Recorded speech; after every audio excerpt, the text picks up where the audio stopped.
Gawa tayo ng fabric scrunchie headband. Ayan, ang gamit natin ay 0.5 cm wire headband, 1 piece cloth 72 by 7 cm, 2 pieces cloth 6 by 2 cm, fabric glue, machine, and thread. Then, umpisa na nating tahian ng mga gamit natin ng mga tela. Ayan. Then, pagkatapos nating matahian lahat ng mga tela, ng mga cloth, ay kunin natin ang right sides.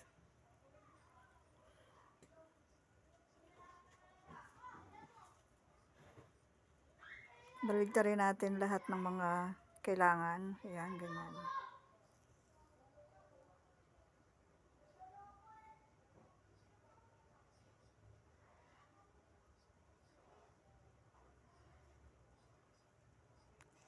Pareho din pati na yung dalawang gagamitin sa dulo ng headband ay babaligtarin din kasi yan ilalagay natin sa dulo ng headband.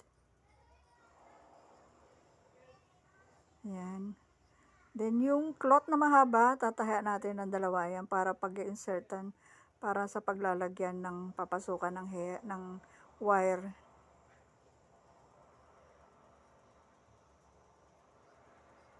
Ayan.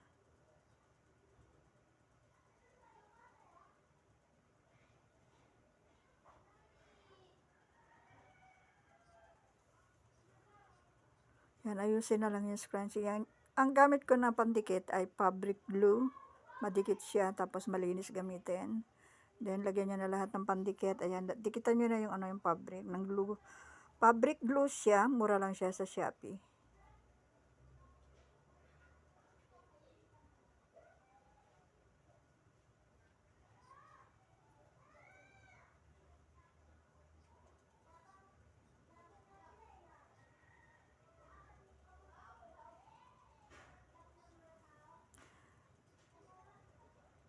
Yan, iwan kayo ng mga 2 inches na gap mula sa dulo ng hairband para siya sa pagsinuot, hindi hanggang dulo yung scrunchie. 2 inches yan, ang gap niya. Yung iuwanan nyo sa wire. Ayan. Then, dikit nyo na yung scrunchie sa headband.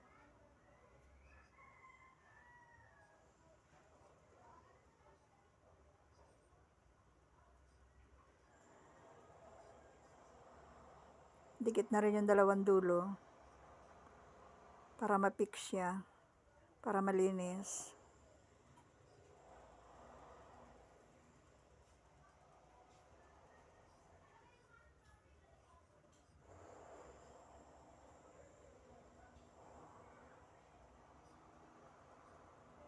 Ayan, ganyan lang siya kadali. Then, ayusin nyo na yung scrunchie.